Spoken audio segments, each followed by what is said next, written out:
know you're subscribed to Backpack Bandits. My name's Simon Hill, Black American from Louisiana, coming to you live from Budapest, Hungary, with my beautiful wife, AKDI. Say hi, boo. Hi, everyone. All right, so let's get into it. Today we're going to be covering this movie, spring, summer, fall, winter, and spring again. I want to give a shout out to everybody who recommended this movie, Nelson Moreno and The Violator. I'm surprised both of you recommended it because it's very strange for two people on two different platforms who I presume don't know each other to recommend the same movie, but maybe both of you guys are the same person like Greg Mack or whoever it is on my channel. But shout out to you for recommending this movie because I really, really, really did love it. I really loved it. The other movies you guys recommended, they were all right, but I can say by far this was the best crowd recommendation I've ever gotten while watching this movie. Mad Villainy just jumped in. Shout out to Mad Villainy as well. And Acti, how did you feel after we watched this movie? It was very interesting, like philosophical. I felt a bit like that. And I was questioning in my mind, like certain questions that are raised up in the movie. Like, do we have to let go of everything? Is there a, endless cycle that continues? Should we accept everything with good and bad? And questions like that. And yeah, in general, I was like, okay, I kind of want to go somewhere like that too. It does give this feeling like this movie does so much with so little. Most of it takes place in one scene or one setting. There are very few characters. The characters don't even have names. There's not that much dialogue, but still there's so much feeling and warmth and sadness and darkness and then rebirth and life in this movie. Though I can understand if some people find this movie to be a bit problematic though because of things that happen in the story and how the characters evolve. I could understand if somebody doesn't like this movie, and also I could understand if somebody watches this movie and says, "What happened? I just fell asleep." I could understand that too. But if you give this movie a chance, I really do think you'll walk away with it with some a different way of seeing cinema, a different way of seeing storytelling, and a different way of looking at the world. That's how I feel about it. So Okay. Yeah, I mean, some of the stuff is problematic because we see a man who kills a woman and then gets forgiveness and finds peace or reaches nirvana or whatever you call it.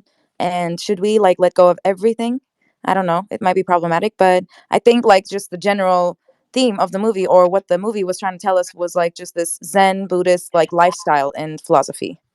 All right. So let's cover what this movie. Well, let's first talk about the background of this movie. This is a 2003 South Korean drama film directed by Kim Ki-duk about a Buddhist monastery that floats on a lake in a pristine forest. And the story is about the life of that Buddhist monk as he passes through the seasons from childhood to old age and all the drama in between. And let's get into the different parts of this movie. It's divided into 5 parts based on the seasons. And let's start with spring. So we're introduced to the life of the very young Buddhist apprentice living with his master in a small floating monastery drifting on a lake in the serene forested mountains of Korea. The apprentice and his master live a life of prayer and meditation using an old rowboat to reach the bank of the lake, where they regularly go walking for exercise and to collect herbs. The thing that I noticed at the beginning of the movie is that there's a door in the house that they live in, but there are no walls to the door. Basically, there's 2 rooms in this house with the mats for mattresses on the floor where they sleep, but they still open the door and close the door of their bedrooms to leave the room. And the same thing also applies to the door that opens the movie, like to the scenery. You could easily walk around the door, but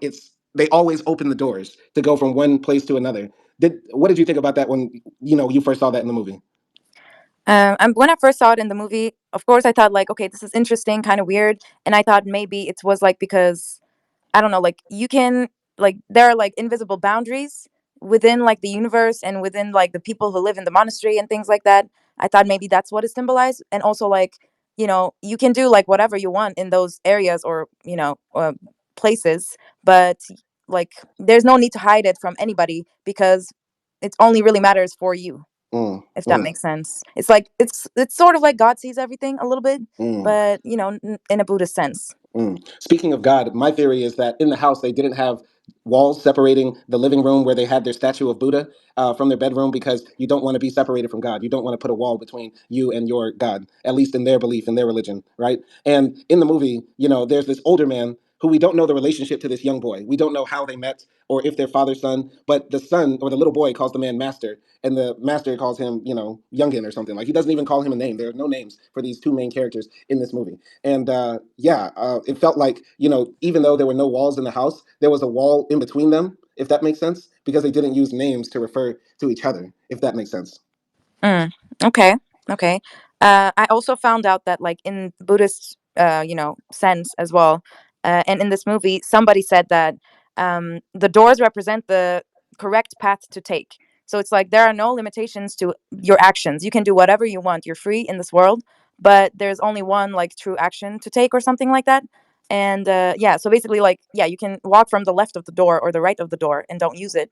But if you use the door, then it's like the right thing to do or something like that. That's very deep. So we have all these options in life, but the best action to do is to turn the handle of a door and to open it and walk through it. And even if there are no consequences for walking around the side of the door, the best thing to do is to walk through the door because you willingly made that choice to do the right thing. So that's very deep. I like that. I've always had a soft spot for Buddhism since I learned about it when I was a teenager. Even though I am a Muslim now, I still think that Buddhism makes a lot of sense to some degree when it talks about relinquishing the desire or want for things around the world or things in your personal life.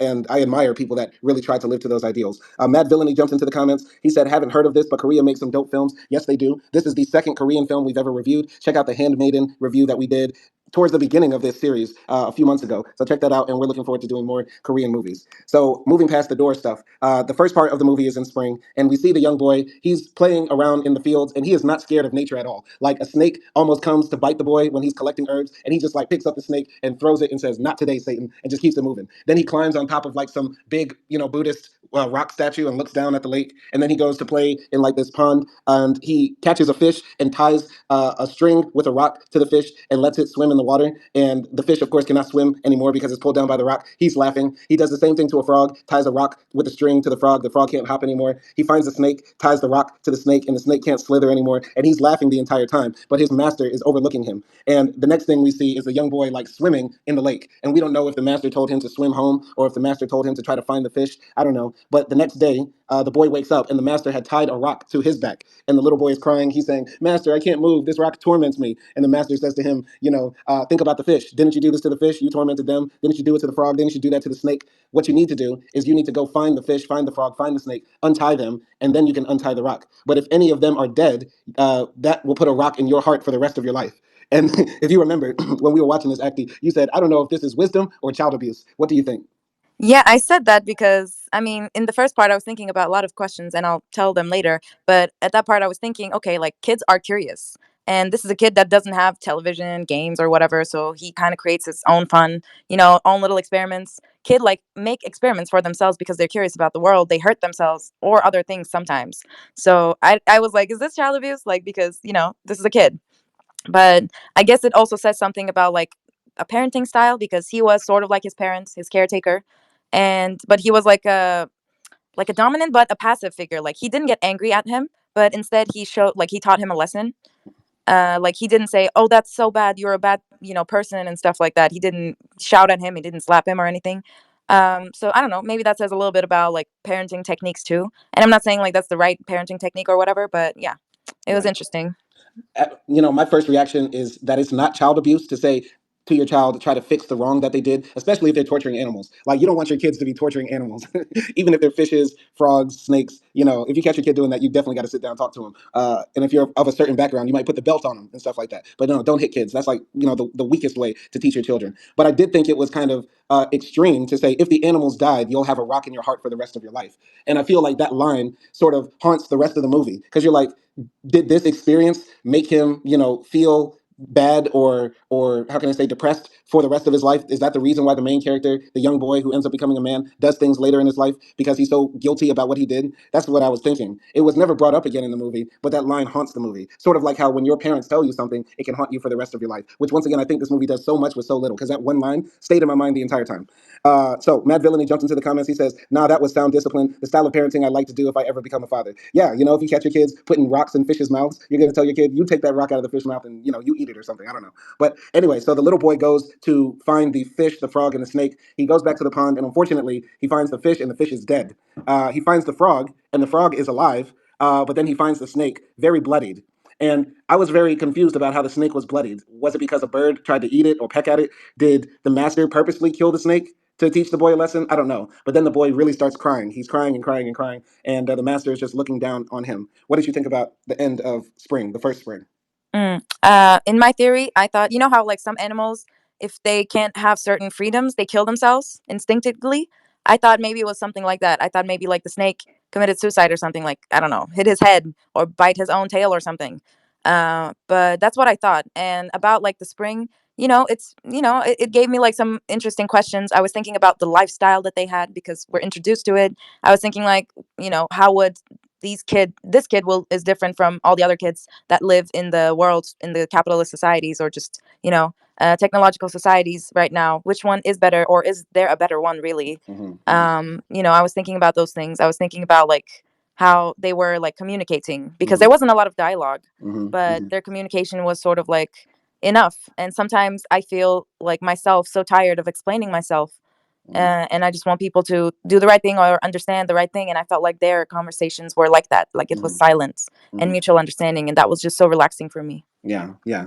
So at the beginning of the movie, the one thing I noticed was that when they take the boat from their little house in the middle of the lake to the edge of the lake, to the doors that open to the countryside or whatever, that's the only time where that landing is above water. And then for the rest of the seasons of the movie, every time they take a boat to the edge of the lake, it's always underwater now. And I thought there might be some significance to that, but then again, I was just thinking, okay, it's a movie; they literally can't control nature. Maybe the water just got higher. But if there is any significance to that, I'd like to know from anybody in the comments. I can't find any significance.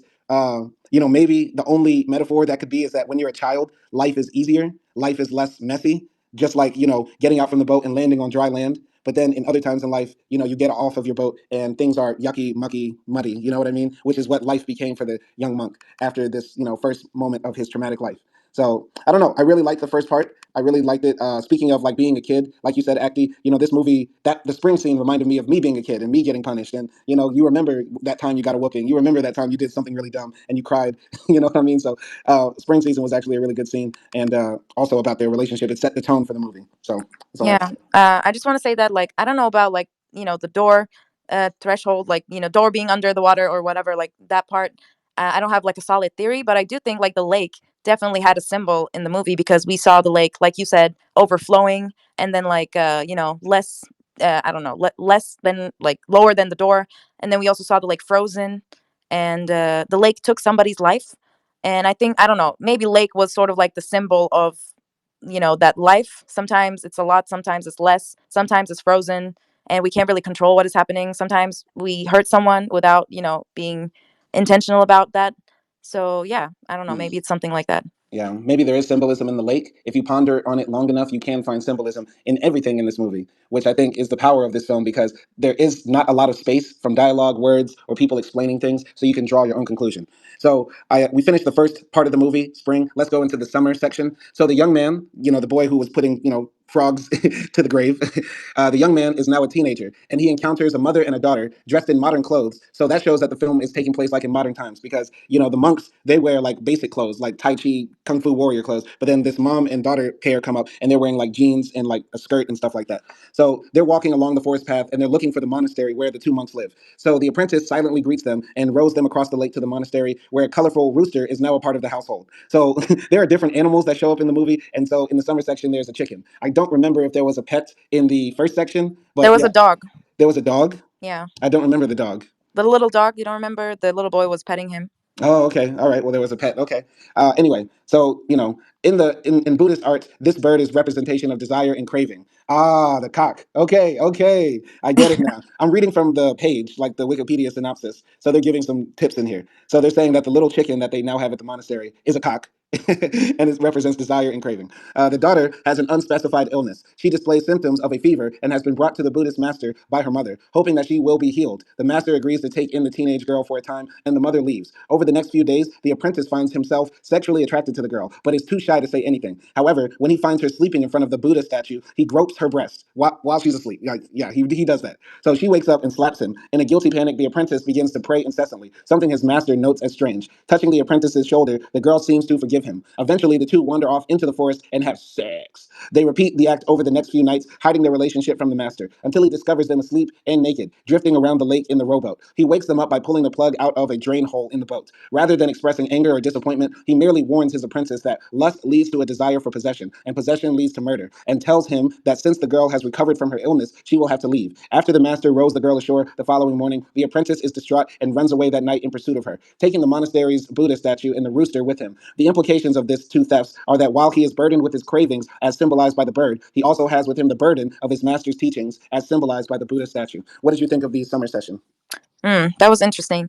I think summer was like, yeah, definitely like fun to watch, because you, like you said, during the springtime of the movie, also in the summer, you remember like your first lust, your first desire, maybe even the first time you had sex or anything like that, like your curiosity towards sexual acts. And you can definitely feel that. I mean, yes, what he did was wrong. It was harassment and whatnot, but also like you can see some innocence in it, I guess. I'm not trying to like make him look, good or anything, but I'm just saying that's what it felt like watching it, at least.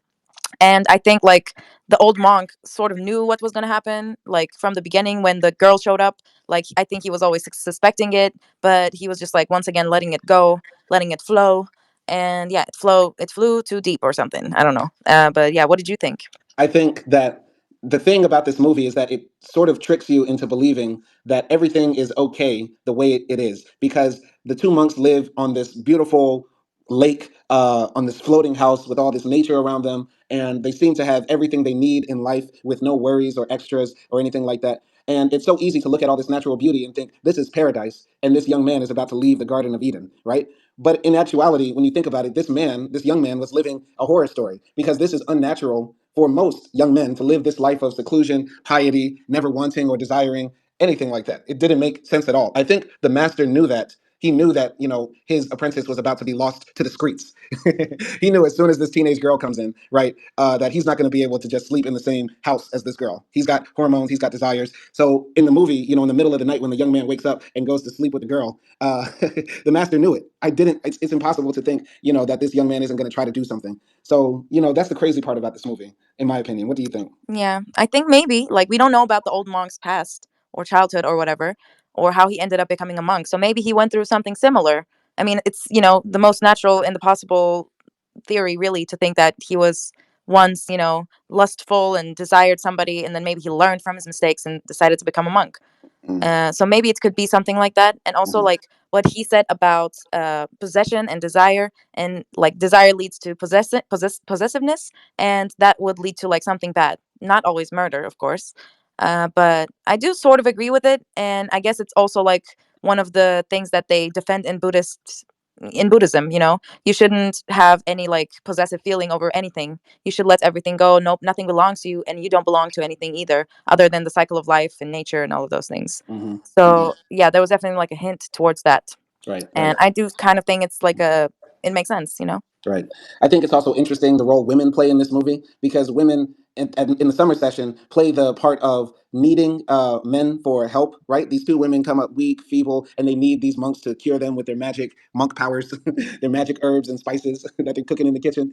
And the girl is sick the entire time, so the medicine the monk is giving her is not actually helping. But then after her and the young monk have sex, they're leaning up against this rock, and the monks ask her, "Do you feel better now?" And then she says, "Yeah, I'm cured now." And then later, when they're having more sex, and the older monk catches them or something like that, he says, "Are you cured?" And she says, "Yeah, I'm cured." And then he says, "You got to go." So I think somebody might feel like, okay, is this movie trying to say that women need men to be healthy, satisfied, and is it the same as well for men? Like, do men need women to be full, to live life? But also, the woman is the reason why this young monk leaves God, leaves piety, leaves the Garden of Eden, similar to in the actual Bible, right? The woman was the reason why they both got kicked out. So I could understand if somebody might say, okay, the message of this movie is a bit off, problematic, but I don't know. What do you think?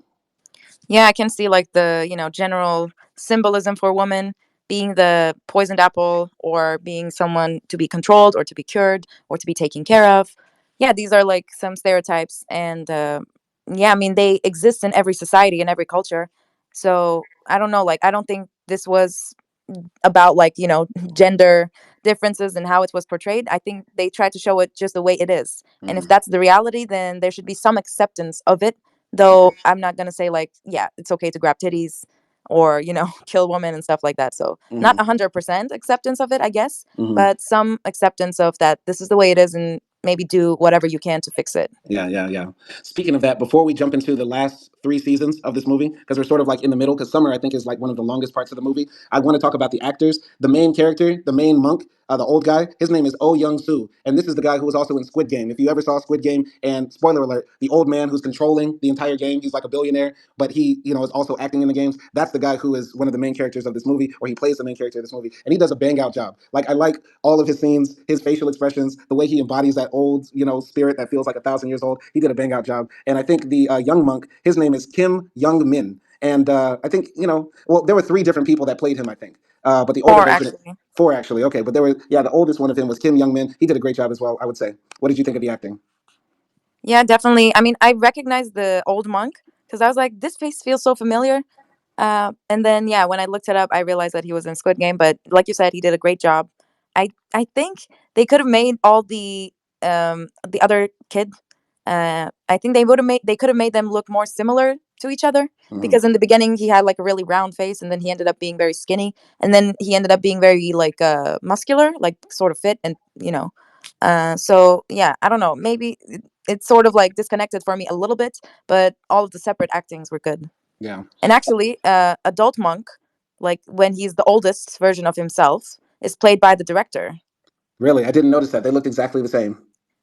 Kim Ki-duk. That's the director's name, right? I That's guess also so. what it says for the actors. Interesting. By the way, Big Avery jumps into the comments. Shout out to Avery Adams. Salute to you wherever you are, holding it down. And also shout out to Mad Villainy for being in the chat too. And yeah, I highly recommend you guys see this movie if you got time. This movie is actually only an hour and 40 minutes. I know most of the other movies we've been clocking have come out to be like 2 hours long, 2.5 hours long, sometimes even three. But it was refreshing to see just a feature length film by definition, just an hour 40. That's a good Yeah. spotlight. You get what I'm saying? So, all I right. just sorry, before we move on, I just also want to say that the director of this movie sort of had like this trouble, and when the Me Too movement happened, he got exposed, and like 3 to 4 women sort of said that they were sexually harassed by him. So he's actually like a controversial figure, even though he won a lot of awards and he's seen as like the one of the greatest like directors in Korea. All right. So should we count that when talking about the film, or does it matter? No, but I guess I'm just dropping it out there that like he's sort of troubled. All right. So moving on to the third part of the film, we have Fall. Many years later, during the fall, the aging master returns from a supply run to the local village, bringing a cat in his backpack. By chance, the master glimpses a story about his former apprentice in a newspaper. He is wanted for the murder of his wife. I remember when we saw that on screen, I was like, God damn, this movie took a turn. I did not see that coming. Anyway, foreseeing the apprentice's return, he modifies the teenage monk's garments by hand, and soon afterward, the adult apprentice appears at the spiritual door at the lake's edge, full of anger and carrying the bloodstained knife with which he stabbed his wife for having an affair with another man. Unwilling to go on, he seals his eyes, mouth, and nose in a suicidal ritual after brushing the Chinese character meaning closed on each of the seals, and sits in front of the newly returned Buddha statue, waiting for death. The master discovers him and beats him ruthlessly, declaring that while he may have killed his wife, he will not kill himself so easily. He ties his bloodied apprentice to the ceiling and sets a candle to slowly burn through the rope, then begins writing out the Heart Sutra on the monastery deck, holding the cat in his arms and dipping his tail into a bowl of black ink. The apprentice eventually falls and, beginning his repentance, cuts his hair off and is ordered to carve the Chinese characters into the wood to quiet his heart. Two detectives arrive at the monastery to arrest the apprentice, but the master asks them to allow him until the next day to finish his task. The apprentice continues throughout the night and collapses into sleep immediately upon finishing. Influenced by the soothing presence of the master, the detectives help the old monk paint the apprentice's carvings in orange, green, blue, and purple. This appears to be quiet their hearts as well.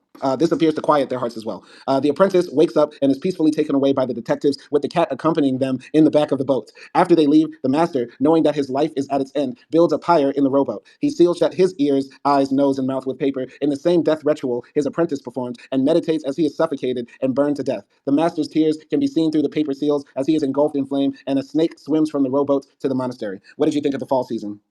Yeah, it was. I think it was really deep, with everything that happened in that season. Like, I think it was hard for like the guy to come back and adjust to this like monastery again, and the things that the old monk did for him to sort of cleanse him or just let him suffer, uh, of the things that he did.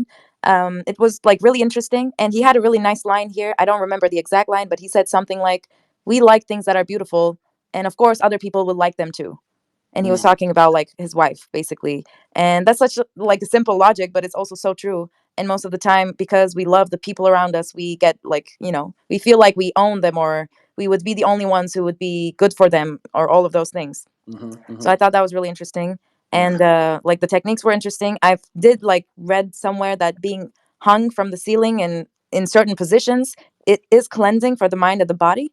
Mm, But obviously like that was for punishment for the guy, mm-hmm, and he just, the old monk didn't want him to take the easy way mm-hmm. out, and he was like, you did something bad, so you should suffer because of it. Yeah. And the cat was the superstar of this season, definitely the cutest thing in the movie.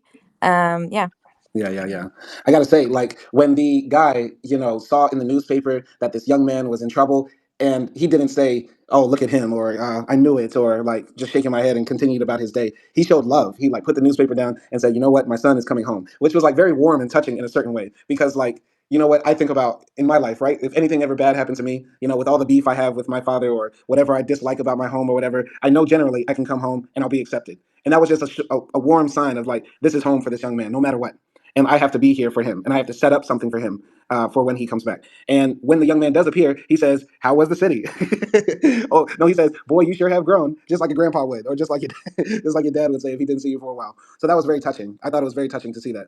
And when the young man comes and he's like full of anger, he still has a knife full of like drenched with blood, and he's like trying to kill himself by suffocating his eyes and mouth. Like that rage that was in him, it was just very real. Like this, like seeing a young man who didn't know anything about the world get heartbroken so quickly and broken so fast. It was just very, very real the way he acted. There was also a scene when he went to the watering hole where the fish were tortured and the frog was tortured. He like was knocking the water, kicking the water, and the monk is just watching him in pain and stuff like that, distant. It was very moving. What did you think about those little scenes?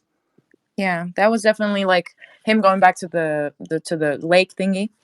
It could have been like, maybe like you said, he was still carrying that sort of trauma in his heart because he killed those animals, and also that was like the place where he met the girl, so, and that's where like they first made love and things like that. So maybe he was also trying to grasp the fact that how did I do this, how was I able to do this to a person that I loved so much. And Mm-hmm. yeah, that was pretty cool, and like you said, it did have that like sort of warm feeling to it. Yeah. And not like in the cinematography maybe, but just like the feeling of it generally, it's felt with him, we felt safe too. Mm-hmm. Yeah, and also just a side note here, since we talked about like animal symbolism in Buddhism, so the cat in Buddhism symbolizes the highest manifestation of wisdom, spiritual development, inner harmony, disclosure of potential. Interesting, interesting. So I guess the different animals at different parts of the movie do represent those things, right? And I didn't even think about that. And I guess that also is supposed to show when the old man lets the cat go with them, he's trying to give that gift to the young monk. Even though the young monk will probably go to jail and probably have more hardship, he's trying to give his last bit of wisdom to him by letting the cat go. Yeah, yeah, and it was also interesting how like this whole setting affected those like police officers or like whatever they were, detectives, because they sort of joined in on his spiritual development, Hmm. and they were like, okay, like we're here, let's chill, this is cool. I'm away from my wife. I don't want to go back really now.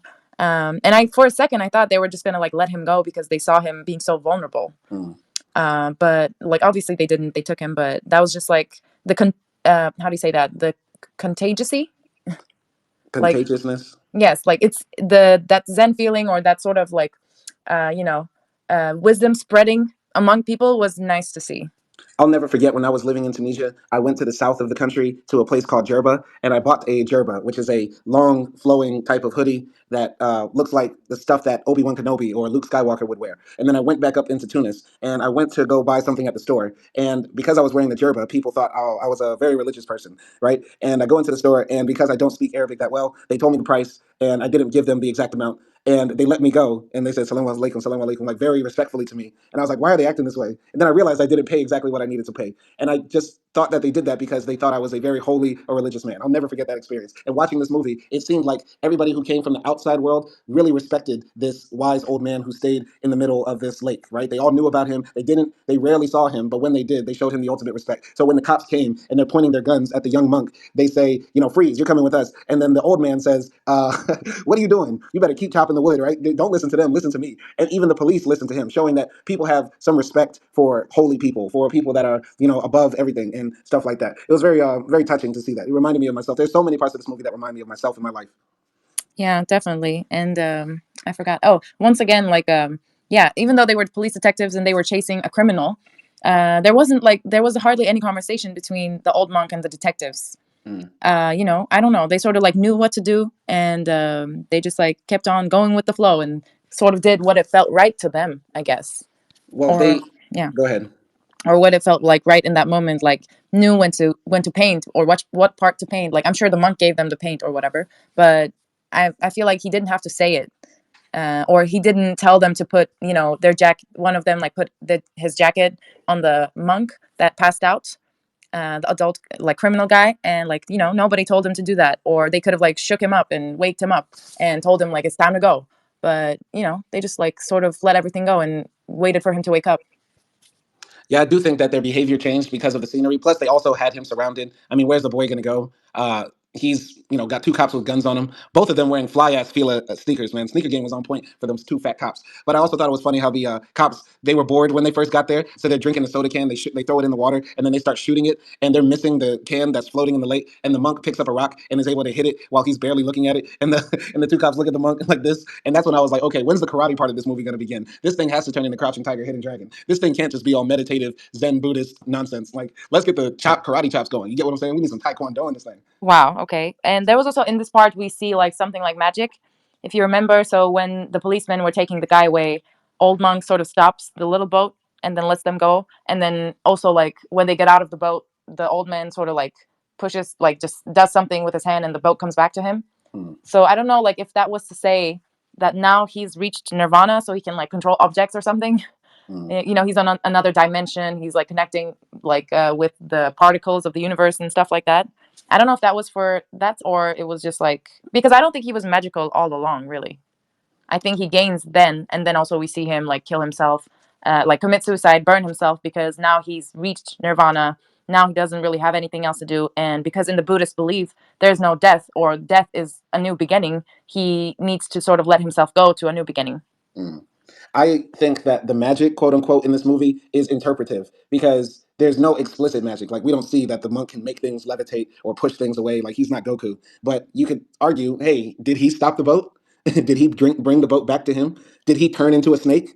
It just, there's sort of coincidences that happen in the movie. But then there's also like the doors that close by themselves. But then you think, okay, is this movie magic or is this just movie symbolism saying the end of a chapter? Or did the monk really close the doors that lead to the lake when the cops left? So I think it's interpretive how you see the magic. It was tastefully done and that sort of stuff.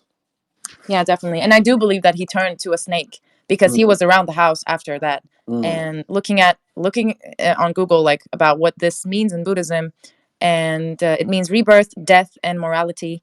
It's also used. It says that like it's often used as guardians, door guardians, and stuff like that. So it was cool. And I mm, also really liked how he laid out his clothes and didn't take them with him because maybe he thought this guy is gonna come back and he's gonna take my place and he's gonna have my wisdom. right, right. I think it was very a very powerful part of the film. I think this is the climax, honestly. Like, fall is the climax of the movie, and that's when things start of like get tied into the resolution in winter and the final spring of this movie. And yeah, this is when I really said, okay, this is one of the best films I've seen in a while, hands down. Like, this season was one of the best, honestly. Let's go into winter now. So the now middle-aged apprentice returns to the frozen lake and former home, and he looks nothing like the previous actor. By the way, my favorite version of this actor was the teenage guy who always looked like he got caught cheating on a test while farting in the middle of class. Like, he always had this look like, I can't believe I got caught. But the final guy, he was a great actor, but he didn't look like the other guys, if that makes sense. Do you agree, disagree? Yeah, I mean, I told you I felt like they didn't look like each other. Hmm. And my favorite was also the teenage guy as well, Yeah. because he just looked funny. Yeah. Well, anyway, the guy comes out of prison and he returns now to the monastery on the lake during wintertime. And the house has been drifting uninhabited for years. During this segment, the animal motif is the snake, the Buddhist symbol of anger. He finds his master's clothes laid out just before his death and digs his master's teeth out of the frozen rowboat. He carves the statue of the Buddha out of ice, wraps his master's sarira, small crystals sometimes found among cremated remains of monks and regarded as sacred relics, in red cloth and sets them in the statue where the third eye would be located, under a waterfall. He finds a book of choreographic meditative stances and begins to train and exercise in the freezing weather. Eventually, a woman comes to the monastery with her baby son and a shawl wrapped around her face. She leaves her son and flees into the night, but as she runs across the lake, she accidentally stumbles into a hole in the ice dug by the monk. He finds her body the next day and he removes her from the water to look at her face, although it is not shown to the viewers. Instead, in the next shot, the scarf is open on the ice and a carved stone head of Buddha is sitting on it. Finally, completing his long self-discipline, he ties the monastery's large circular grinding stone to his belly. It is emblematic of the Buddhist Bhakavakara, the wheel of life and death. He takes the statue of the Buddha to Kam Maitreya, the monastery, and climbs to the summit of the tallest of the surrounding mountains. As he climbs, dragging the stone wheel behind him and struggling to carry the statue, he reflects upon the fish, the frog, and the snake he tormented. Attaining the summit, he prays and leaves the statue seated on top of the circular grinding stone, overlooking the monastery in the lake far below. What did you think of Winter? Yeah, it was like you said, sort of like resolution. I think when he first came, of course, like he gained some wisdom before going into the prison. So I felt like he was still Zen, but maybe he like saw some things and he thought a lot. And I think at first he was trying to gain like sort of wisdom through like doing yoga and training his body, cleaning up the house and things like that. But when that thing happened with the mother and the baby, maybe he felt like, okay, yes, physical health and like those sort of things are important, but I have to, accept the things that I did in my life, and I did some really bad things, which started with like him tormenting animals. And I think that walk was like sort of like his testimony, saying to himself and to his life, saying like, I acknowledge, all my wrongdoings, but I will choose to let them go. And now, from now on end, I will like dedicate my life to, to Buddhism, or to that God, or being like his own like master, and like just spirituality. I Mm. thought that was like his testimony, doing that.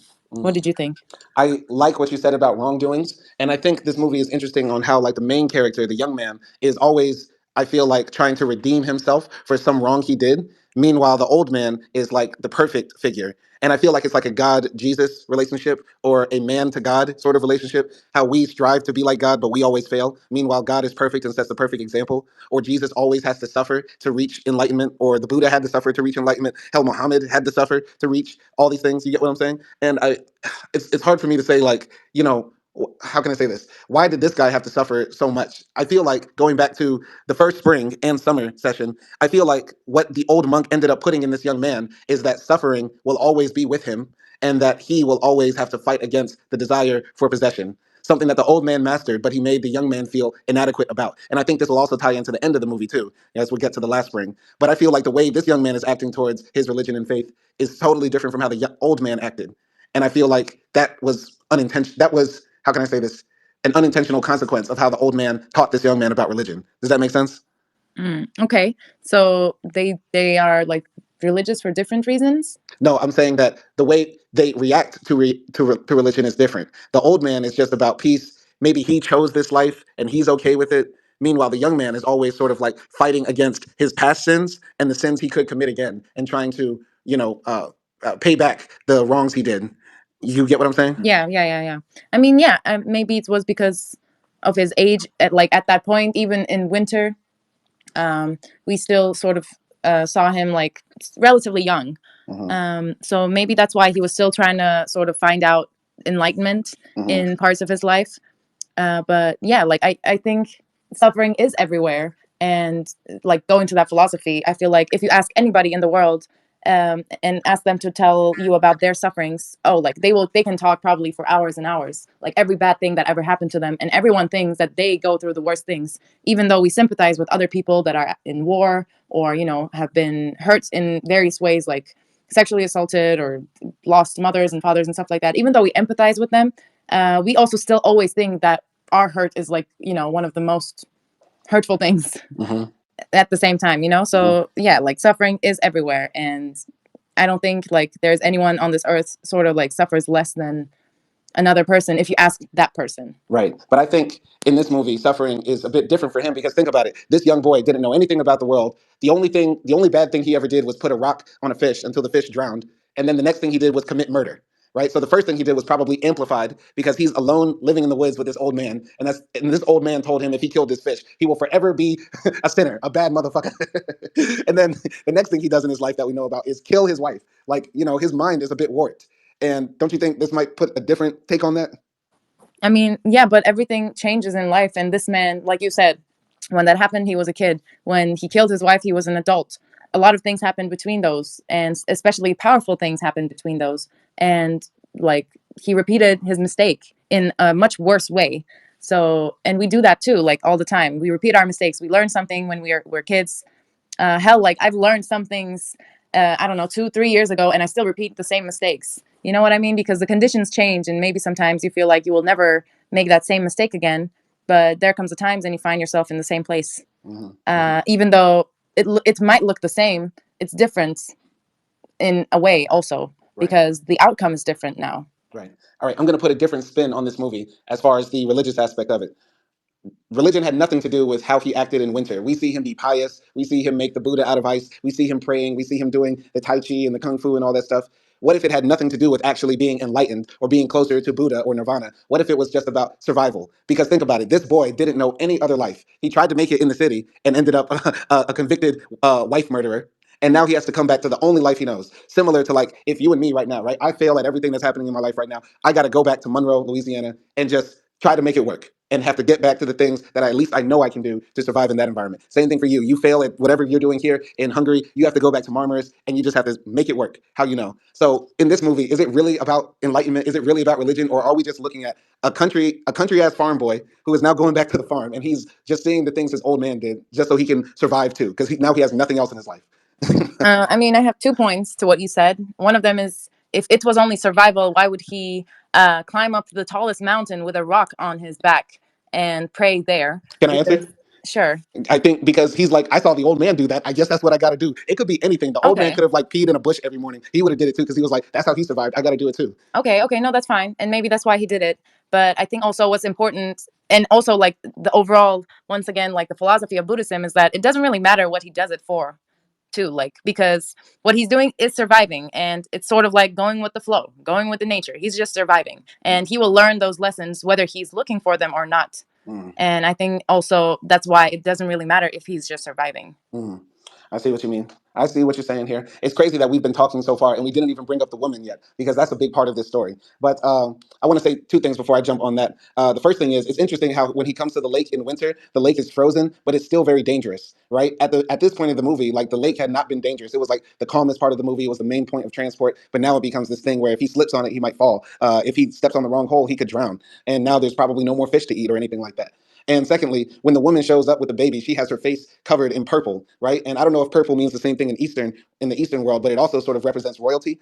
And so I wonder why they picked the color purple for her to hide her face. And the first thing I thought when I saw the woman was that, okay, this is the mother of the girl who was killed, and she's bringing their son or daughter or child, whatever, but it turned out to be a boy, so it was a son. She's bringing their son for him to raise because her daughter's dead, and she doesn't want to take care of this child because she can't. She's an old woman, and now she has to leave her dead daughter's son with her murdering ex-husband. I don't know. That's what I was thinking. What did you think about the woman that showed up?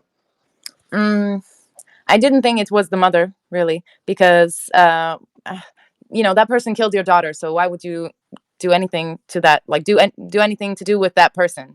Why would you leave your grandson to the murderer of your daughter? So for me, I didn't even think about that.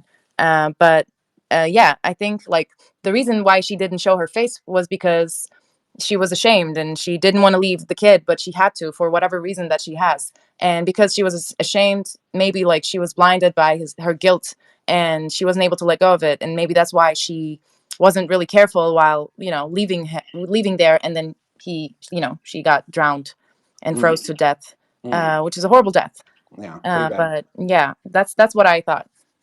I would say that she would be ashamed to do that, but I think a woman would be ashamed to do that because like she's an old woman, she's not able to take care of this child, and so she would rather have the child be with the father than with some stranger, where who knows, God knows what could happen, right? So that's why she was crying. That's why she was hiding her face about it. So we could agree to disagree on that, but I think that makes the most sense for the last season in this movie. Shall I jump to that?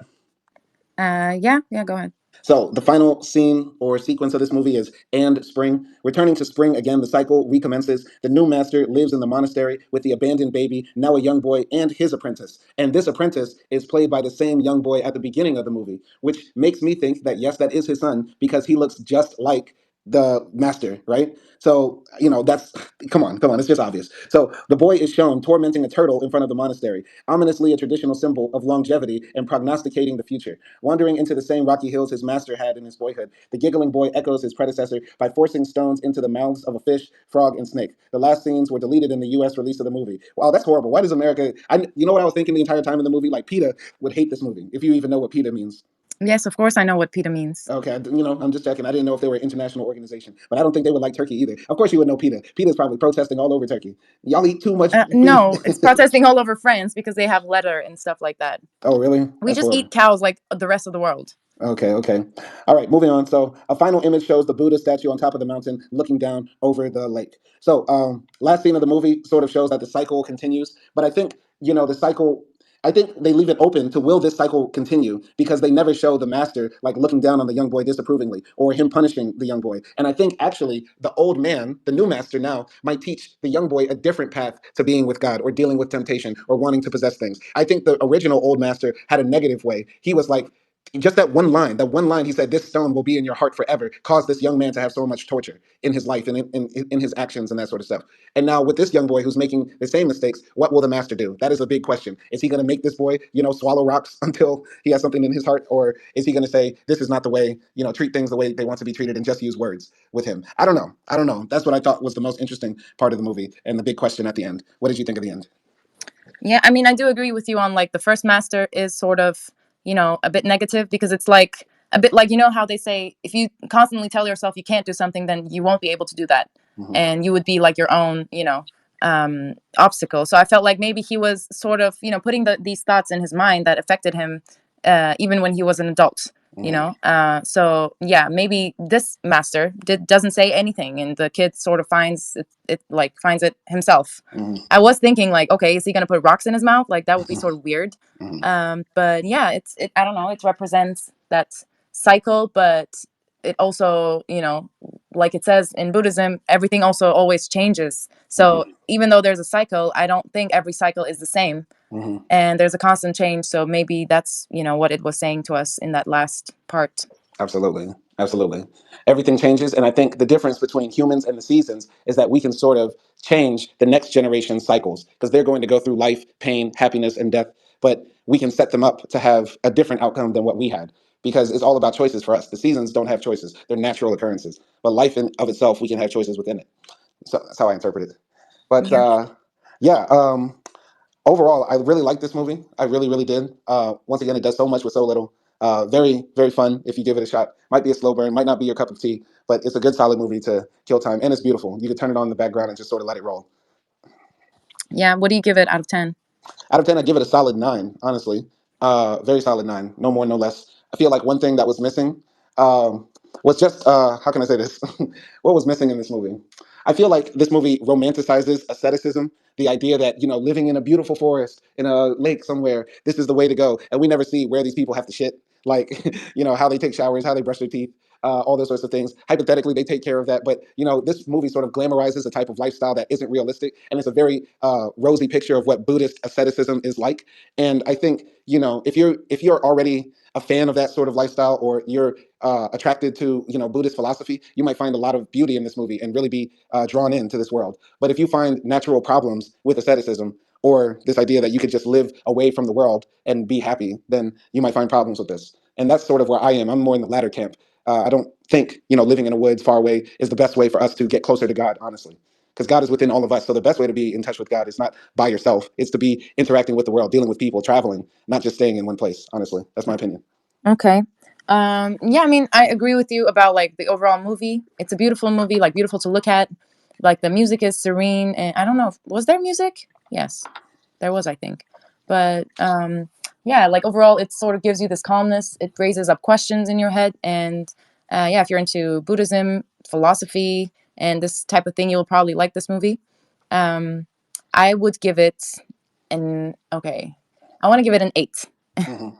And I guess like yeah, it does sort of like romanticizes that sort of like lifestyle, and also in addition to that, there is that sense where like we don't really see justice for a killer, probably because yes, he does go to jail or something like that, but um, we don't know like for how many years, and he doesn't seem that affected by it because he comes out like ripped and stuff like that. So maybe in that moral sense, if you look at that part, it's not that um, righteous, I guess. So that was like my 2 points, really.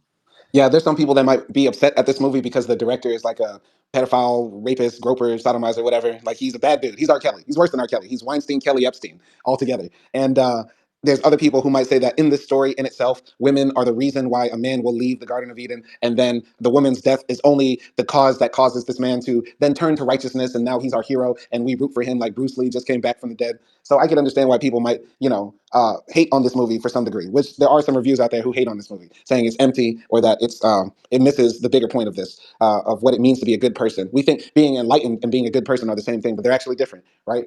This man isn't actually a good man. He's a neutral man. He is whatever you want to project onto him. Because essentially, I think he's just a country boy just going back to his roots at the end of the movie. But the idea is that will the next generation